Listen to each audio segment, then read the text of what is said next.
Capítulo 7. Sif, cabelos de trigo. De volta ao estábulo, Kyra sentiu muita sede. Por experiência própria, Daniel previra a reação e lhe oferecera um odre de pele de lobo contendo uma substância viscosa. Sem pestanejar, sangrando e exausta, a ruiva deu o primeiro gole, um gole profundo. Engasgou-se, fez uma pausa, tomou fôlego e prosseguiu, sorvendo até a última gota. "O que é isso?" perguntou. O líquido era doce, alcoólico, e desceu suave pela garganta. "É excelente!" "Chama-se hidromel, a seiva favorita dos deuses", contou Daniel, acariciando a pelagem de Gisle. "Os melhores barris são feitos pelos anões, mas hoje existe pouco comércio entre eles e os asgardianos. Considere seu batismo na terra dos Aesíris." "Por que estou tão sedenta?" Por via de regras, os anjos não precisam comer ou beber a não ser no plano físico e quando estão machucados.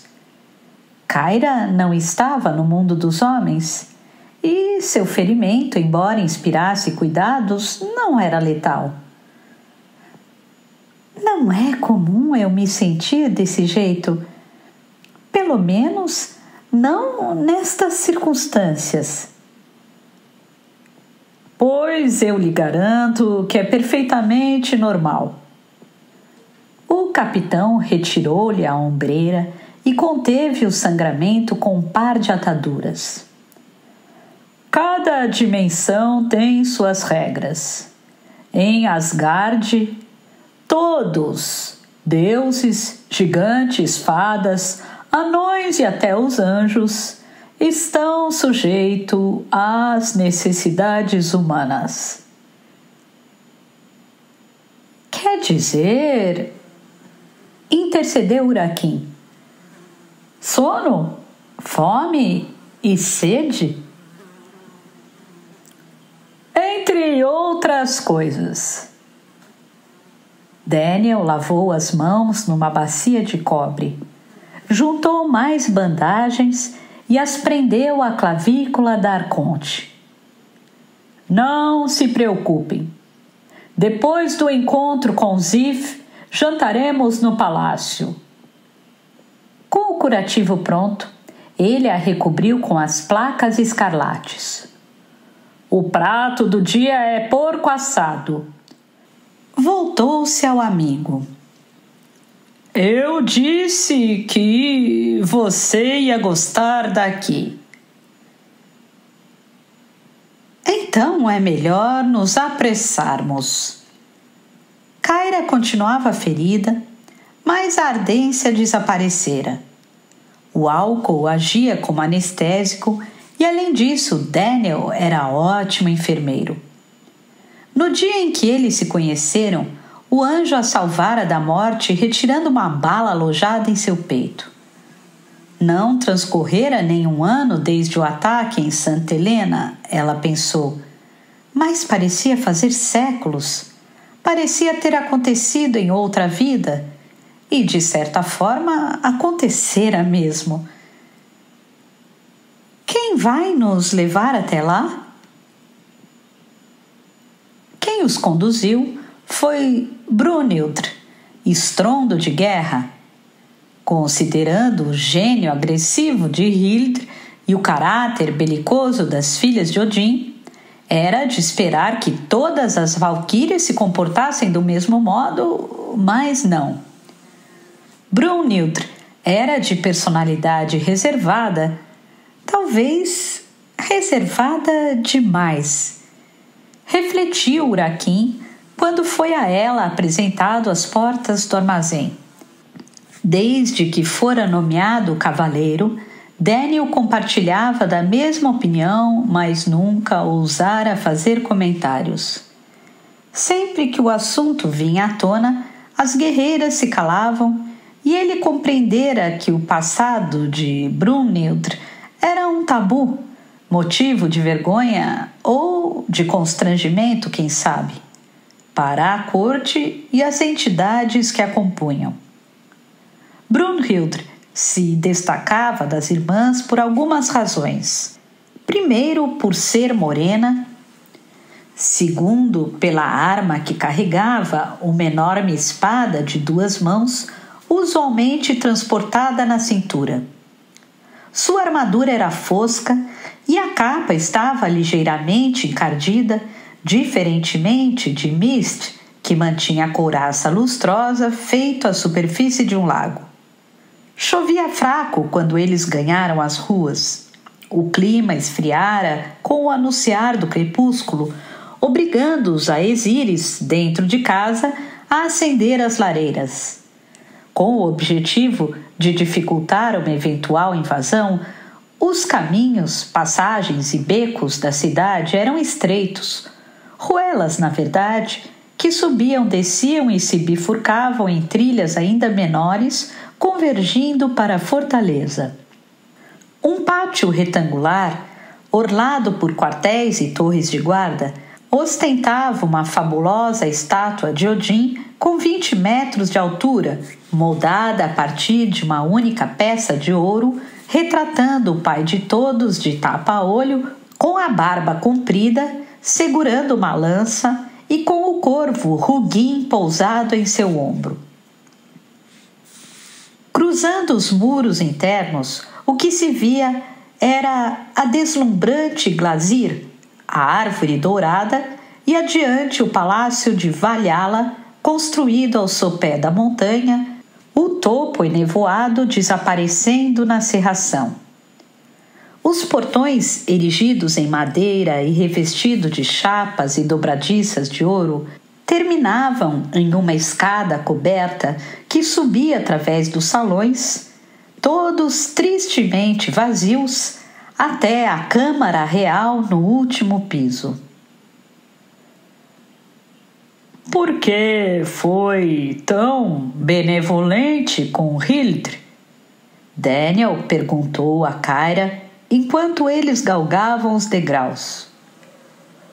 Poderia tê-la incinerado. Já temos inimigos suficientes. Prefiro cultivar aliados. Com o falecido Levi, ela aprendera que poupar vidas, na maioria das vezes, era mais útil que tirá-las. E mesmo que eu quisesse matá-la, não seria tão fácil. Minhas conjurações têm falhado ultimamente. Está falando sério? Eu sempre falo sério. Que estranho. Que eu diga. Ela encolheu os ombros. Qual é a sua hipótese? Desta vez, não tenho nenhuma. Daniel pensou mais um pouco e despejou uma teoria. Sabe se engoliu água no rio Oceanos? Não lembro. Kyra fez um esforço de memória. Não lembro de nada. Que pena. Vou ver se lhe consigo uma arma. O salão mais elevado do palácio, Glauchmeier, o pavilhão dos deuses, era também o mais belo. projetado a partir de uma estrutura quadrada e sustentado por 12 pilares cilíndricos, era equipado no centro com uma cavidade retangular e profunda, repleta de carvões flamejantes, que servia ora como lareira, ora como fogão para cozinhar legumes e carnes no espeto. Nas 4 paredes descansavam tapeçarias farpadas com os brasões de todos os deuses nórdicos, desde o escudo de Thor, representado pelo famoso martelo, até os emblemas de Loki, de muitas faces, com a imagem da labareda tremulante.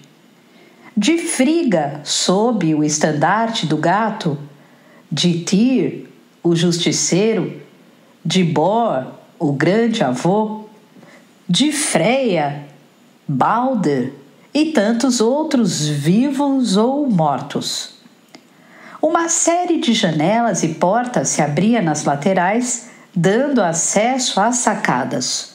O chão parecia metodicamente liso, sem uma farpa ou estria sequer, coberto nos flancos por confortáveis tapetes de pele de urso, tão felpudos que se poderia dormir sobre eles.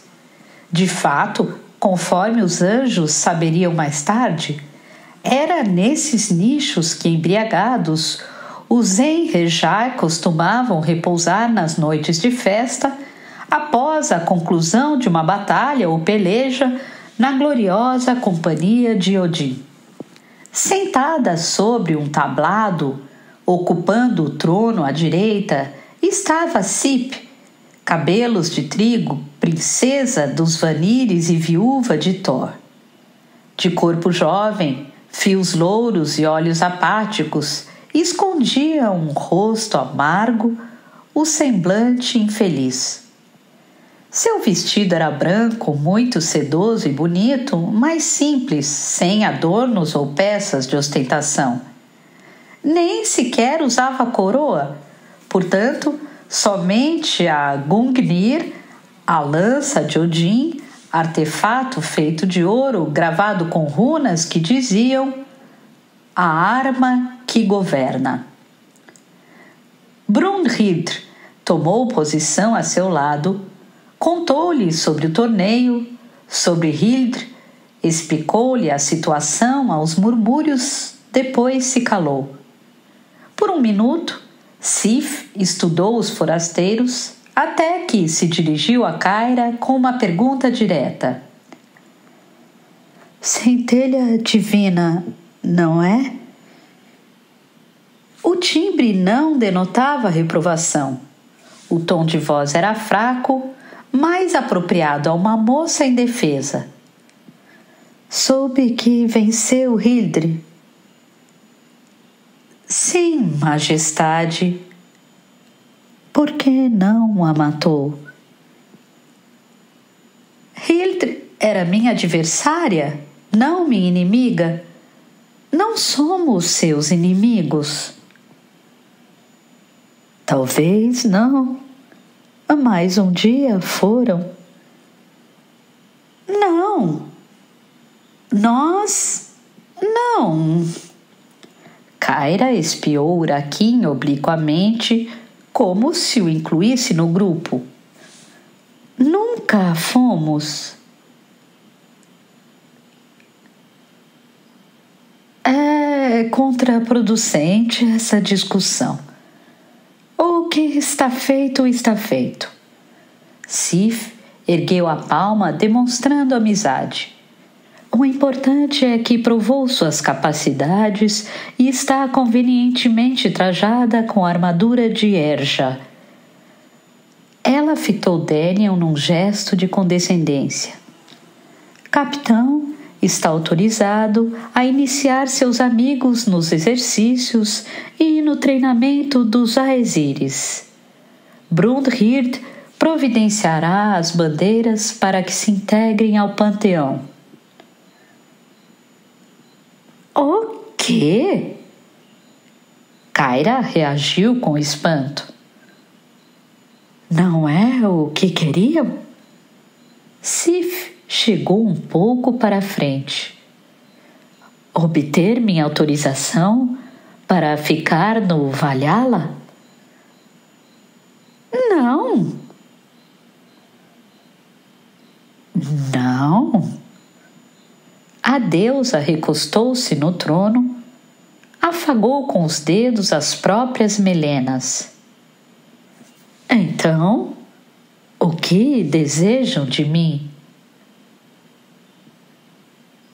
Não lhes parece óbvio? Kyra compôs a frase no plural, evitando proferir julgamentos diretos. Queremos a ajuda de suas tropas para reconquistar Iovlor e liberar a ponte Bifrost. Precisamos do vórtice para regressar a Haled. Sif fez uma longa pausa e a mirou intrigada. No primeiro momento, chegou a pensar o mesmo que os ogros, que ela era uma fada tentando pregar-lhe uma peça, como às vezes os elfos faziam.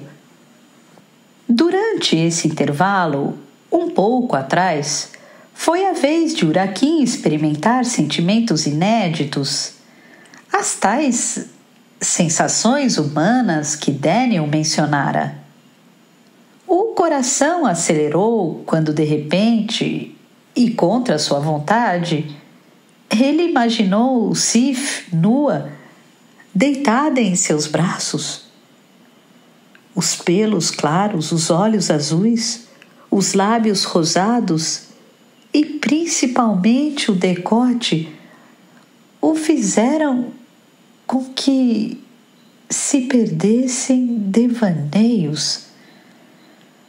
Urakin era um guardião por natureza, e a imagem daquela mulher tão elegante e ao mesmo tempo tão frágil o excitou dos cabelos à ponta dos pés. Só o que ele queria era animá-la, defendê-la, afastar sua dor como quem remove uma flecha. Os pingos de chuva batiam forte nas telhas, escorrendo em filetes através dos alpendres.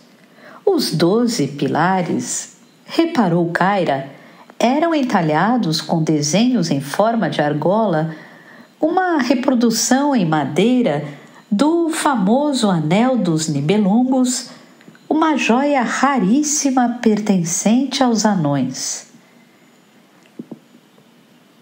Quanto a Iovlor, suponho que alguém já lhe tenha dito que reocupá-la é impossível. Continuou a rainha. Nada é impossível. Nesse caso é. O último dos deuses é refém dos Jotnar. E além disso, o rosto declinou levemente. Somos apenas mulheres. Essas palavras caem bem aos gigantes, não à soberana dos Aesires. Em vez de soar como uma crítica, os argumentos saíram inflamados, mais como um discurso de incentivo. De onde venho, o sexo não é uma limitação, tampouco uma deficiência. Como você já notou, Centelha, os nossos costumes são destoantes. Com as duas mãos sobre a Gungnir, usando-a como bastão, Sif se levantou e, quando todos achavam que ela os dispensaria, escutaram apenas: "Por favor, me acompanhem." Escoltada de perto por Brunhilde, Sif desceu do estrado e transpôs o salão até uma de suas inúmeras portas. De lá, os 5 rodearam a sacada em direção aos fundos do palácio, encontrando então uma ponte fabricada com pedaços de tora que conectava o Valhalla às montanhas nevadas. Uma senda aberta por operários anões fazia muitos séculos os levou através das brumas, sempre subindo e enfim chegando ao topo de um enorme penhasco. No ponto mais alto da trilha havia um pequeno mirante, uma plataforma natural com apenas 10 metros de diâmetro, sobre a qual eclodiam 2 pedras ovais dispostas em pé, muito parecidas com os antigos domes da Europa pré-romana. Em cada uma delas estava gravada uma epopeia em runas, talvez a história de uma vida inteira, ou quem sabe de uma geração. O nome desse lugar era Hlidrikaf, o pontão de onde, em outros tempos, Odin observava os 9 reinos. E no instante em que Kyra, Daniel e Urakin olharam para cima, tiveram uma revelação surpreendente, já que esta era a única região de toda Asgard que despontava acima das nuvens. O céu sobre ele se apresentava como as águas de um oceano noturno pontilhado de estrelas reluzentes que oscilavam entre o prata e o azul. Sif acariciou um dos dômenes e de seu olho escorreu uma lágrima. Nisso, graças a algum efeito mágico, os estrangeiros foram capazes de ler parte das escrituras e elas falavam sobre o rei Thor, suas façanhas e aventuras, terminando com a batalha final, com a traição dos gigantes e a capitulação do Valhalla. "É um jazigo", sussurrou Urakin. "Sim, são epitáfios, lápides primitivas", percebeu Kyra. "Inspiradas nos monumentos celtas, nos dômenes originais." "O mais provável é que estes sejam os dômenes originais", ponderou Daniel. "O segundo megálito era o de Odin e as runas descreviam seu reinado." "Quando eu morrer, quero um túmulo desses", brincou. "Não se esqueçam disso, senhores."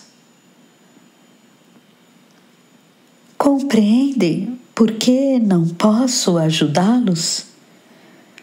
Sif se virou para eles, quebrando o silêncio que vinha aguardando desde o salão. "Nós perdemos. Os deuses foram derrotados e não há nada que os Aesires possam fazer a respeito."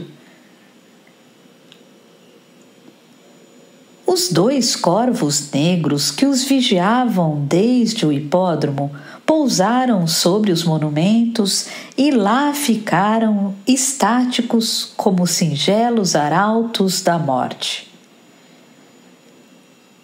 "Se o dilema é esse..." Kyra preparou o contra-argumento. conosco? Afinal, não somos a Exíris. Aonde quer chegar? Pelo que Daniel me contou, os termos da derrota a impedem de mover suas tropas contra os gigantes sob o risco de Tremir executar Heimdall e se vingar dos Einherjar. Mas nós somos forasteiros, não estamos limitados por esse acordo. É verdade. Daniel a apoiou. Tremir nos prometeu que os Jotnar não invadiriam o bosque real, mas os ogros, primo deles, fazem isso a toda hora. Se eu, Kyra e Urakin retomarmos a ponte, isso não constituirá uma violação do tratado. Legalmente, não há cláusula ou resolução que os impeça, concordou Sif. Mas eu me pergunto, Búgalwer, como vocês retomariam a ponte? Búgalwer era o título que Daniel adotara entre os Asgardianos, um apelido que ganhara de acordo com suas funções e que significava, literalmente, auxílio em batalha. Sozinhos? É o que nos resta, respondeu Kyra. Muito bem. Se é o que tanto desejam, não serei eu a detê-los. Sif apertou a lança e subiu mais um pouco. Então, me escutem atentamente. Apontou para o norte. Nos limites entre o nosso reino e as terras de Alfheim, fica o covil do dragão Niorhog, onde o meu marido foi morto. Na galeria principal dessa caverna, continua preso o martelo Mjolnir, no exato local onde ocorreu a emboscada. Se algum de vocês conseguir recuperar essa arma, há esperança. Ela não disse nada além disso, nem deu instruções mais precisas, apenas concluiu com uma advertência sincera. Mas saibam que o inimigo é sagaz. Em sua forma de ataque, Niorhog goza de escamas impenetráveis e seu sopro é tão cálido quanto a descarga de 100 trovões. Sua montanha é também o lar de dezenas de trolls prontos para matar e morrer em seu nome. Parece interessante. Já ouvi falar sobre Alfheim. É o antigo país dos elfos, hoje desocupado e vazio.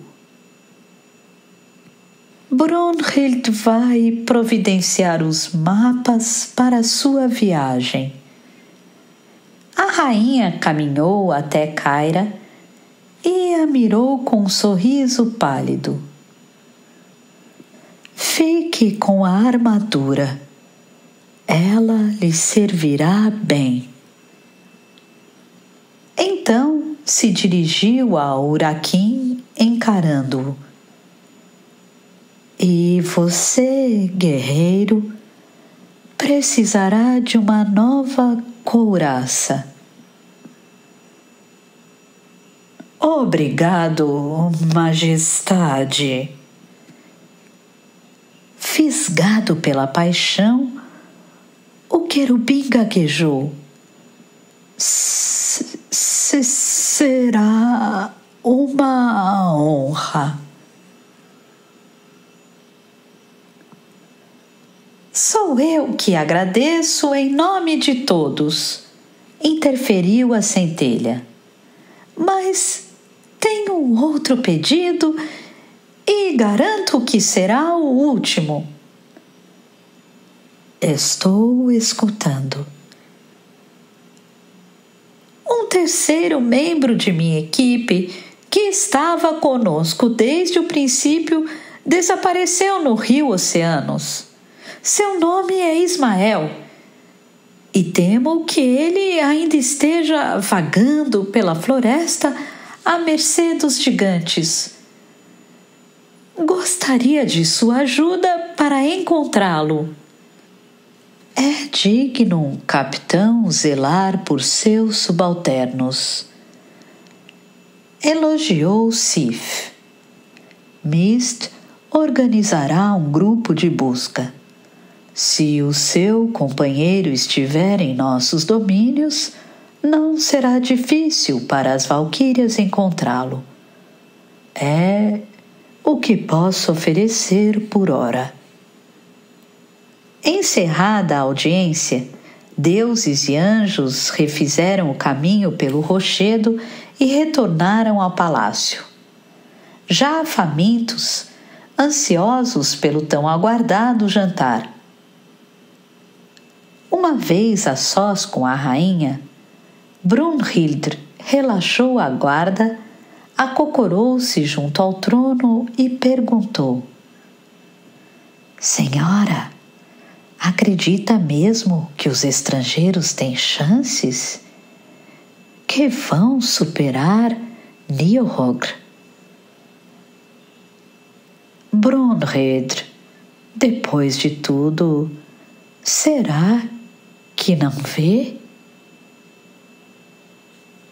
As duas trocaram olhares coniventes.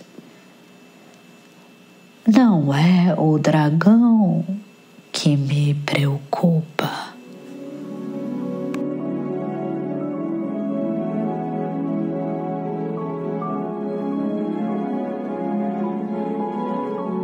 Capítulo 8 – Aquele que remove obstáculos.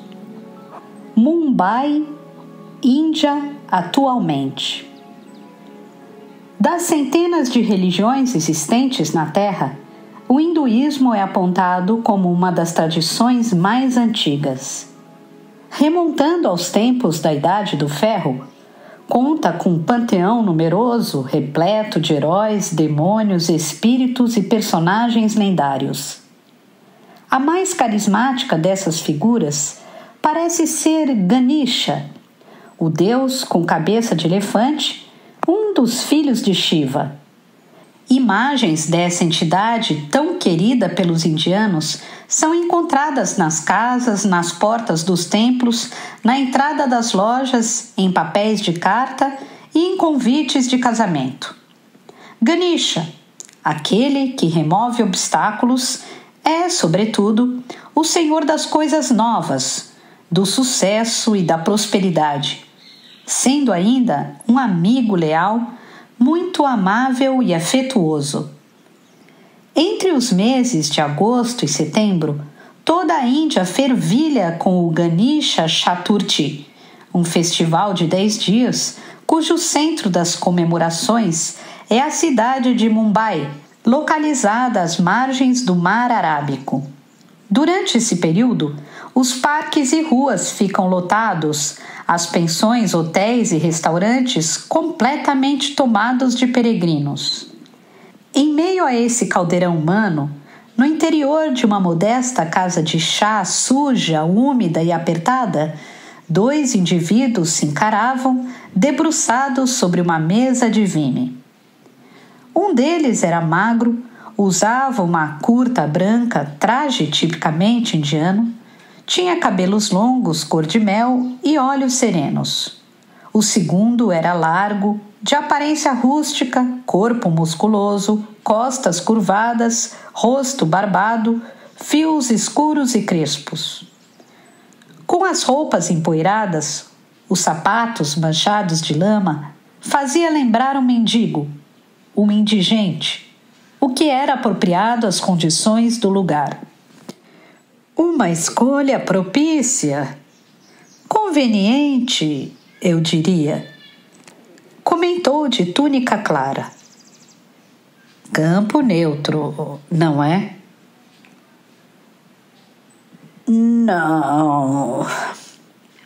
Não escolhi o local por esse motivo. Que tipo de pai seria eu se usasse os mortais como escudo? Por quê, então? Nenhuma razão específica. O indigente deu uma rápida olhada através da janela. Chuviscava. Estava de passagem pela Índia. País interessante, não acha? Vim visitar um velho amigo, Ted. Lembra-se dele? Claro que lembro. Os olhos serenos ficaram mais sérios. Não sabia que mantinham contato? Certas coisas nunca mudam. Fiz a minha parte, Gabriel, e agora estou com a consciência tranquila. Enviei Tete ao Palácio Celestial para ter com o arcanjo Lúcifer e tentar impedir esta guerra. Despachei uma carta aos seus irmãos. Uma carta? Gabriel, o arcanjo Gabriel franziu a testa.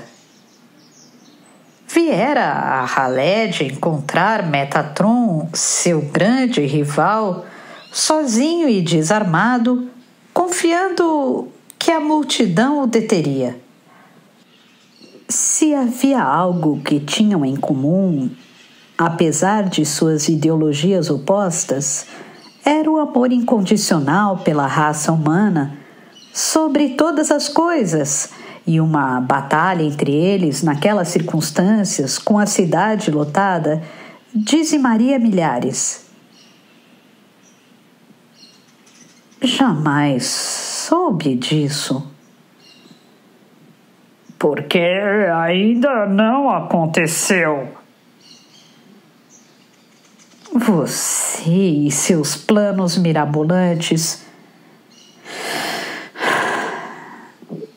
O primogênito suspirou e foi direto ao assunto. O que quer, afinal? Por que me chamou? Por que você veio? Eu? Gabriel não esperava uma pergunta daquelas e refletiu por um minuto. Na ruela do lado de fora, crianças jogavam futebol e, mais distante, em um beco, o encantador de serpentes hipnotizava sua naja, faturando comida e centavos de rúpia. Eu vim porque você me chamou, mas talvez, no fundo, eu tenha aceitado o convite pelo mesmo motivo. Também quero evitar esta guerra. Quero limpar minha consciência. Revelou Vim pedir que me perdoe.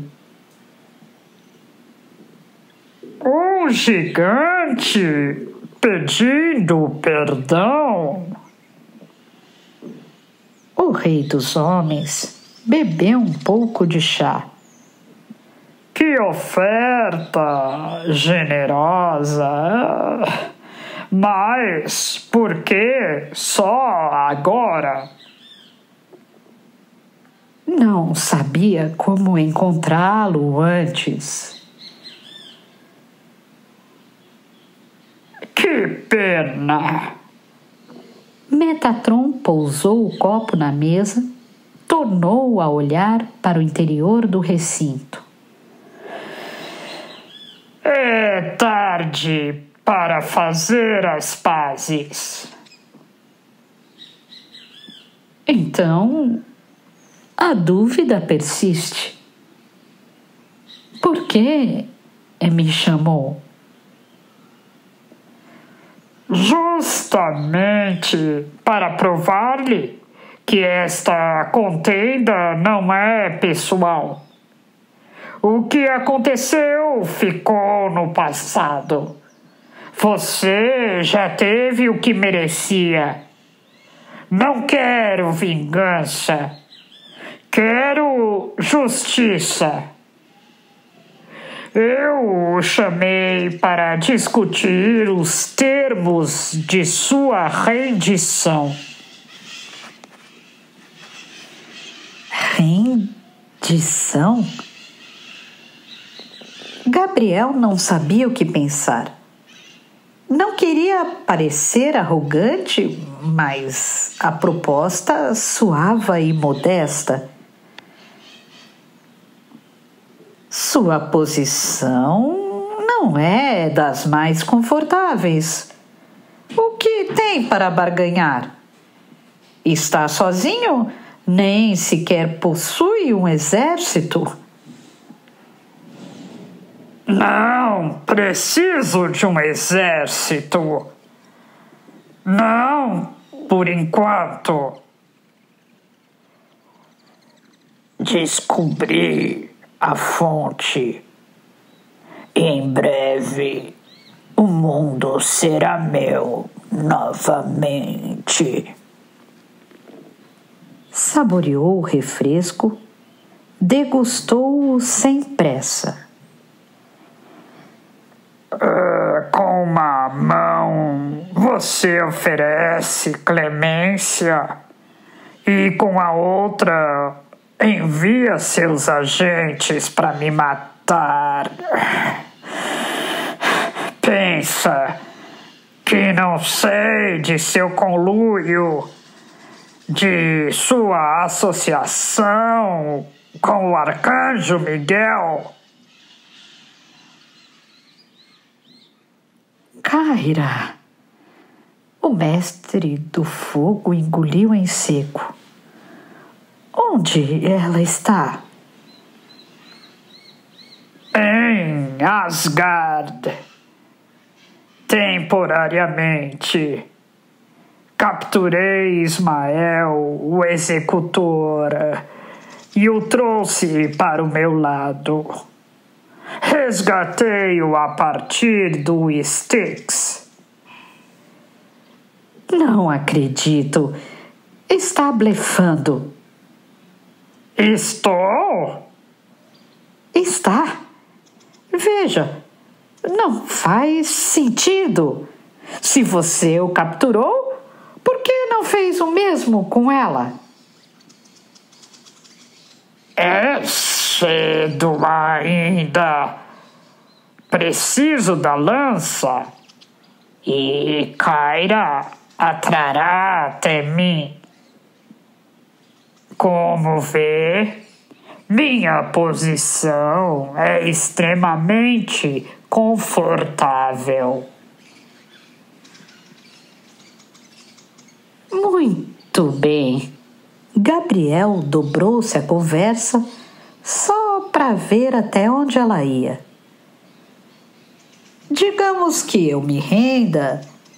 Quais seriam os seus termos?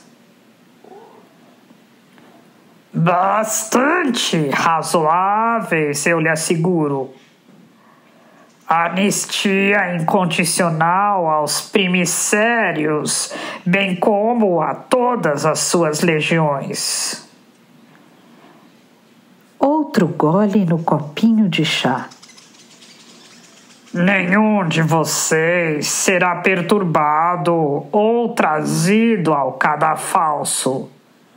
Contanto, é lógico que permaneçam no céu. O Éden é meu. Escutou? A terra é minha. Pertence a mim por direito. Direito? Que direito? O Éden não é seu, Metatron. É dos seres humanos. Conforme-se. Aceite. E vocês aceitaram? Acusou, sacudindo negativamente a cabeça. Se não tivessem interferido, tudo seria diferente. Talvez. Não nego que em certos aspectos você tem razão, mas todos cometemos erros. Os cataclismos foram um erro nosso. O Jardim do Éden foi outro erro, um erro seu. Infelizmente não somos perfeitos, como um dia foi Yahvé. Concordo. Se concorda, esqueça essa loucura. Era o último desejo dele, não lembra? O livre-arbítrio. Servir e guiar a humanidade sem interceder em seu curso. Como sentinela, o seu dever... Eu sei qual é o meu dever. O meu trabalho é proteger a espécie terrena, seja contra os arcanjos ou contra ela mesma. Eis a minha tarefa, a minha missão. Como imaginei. Está disposto a fazer isso? Está pronto a arriscar tudo? Por favor, compreenda. O que você fez pelo seu filho, eu farei pelos meus. No final, é sempre assim, não é? Não há nada mais importante, nada mais sagrado que a família. Os homens são minha progenie, todos eles o meu legado. Não vou permitir que se destruam. Metatron engoliu o resto do chá. Nas praças de Mumbai, a chuva tinha passado, o sol começava a aparecer. Vou evitar o apocalipse. Então, o Éden terá um novo... um velho Deus. Se essa é a sua palavra final, há pouco que eu possa fazer. Faça ao menos o que lhe pedi. Transmita minha proposta ao seu irmão. Veremos o que acontece. Todos sabemos o que acontece. E com isso, Gabriel encerrou o diálogo, virou-se de costas e caminhou até a saída, mas antes que desaparecesse nas estreitas vielas, o sentinela o reconvocou para um comentário sincero.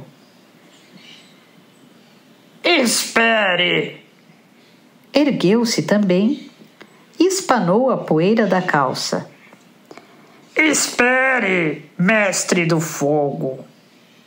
Se é perdão que deseja, eu lhe perdoo.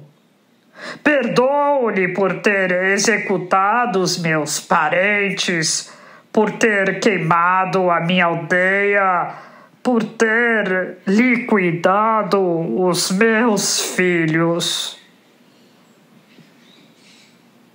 Obrigado, mas não é a eles que me refiro. Essa penitência eu já paguei e paguei caro. Peço perdão por você, Senhor do Jardim. Hoje sei que nunca deveria tê-lo matado. Enrugou a face constrangido. Foi mais um dos meus erros, o maior deles, conforme Rafael me mostrou. Admitiu. Adeus, meu caro inimigo. Adeus, anjo supremo. Adeus.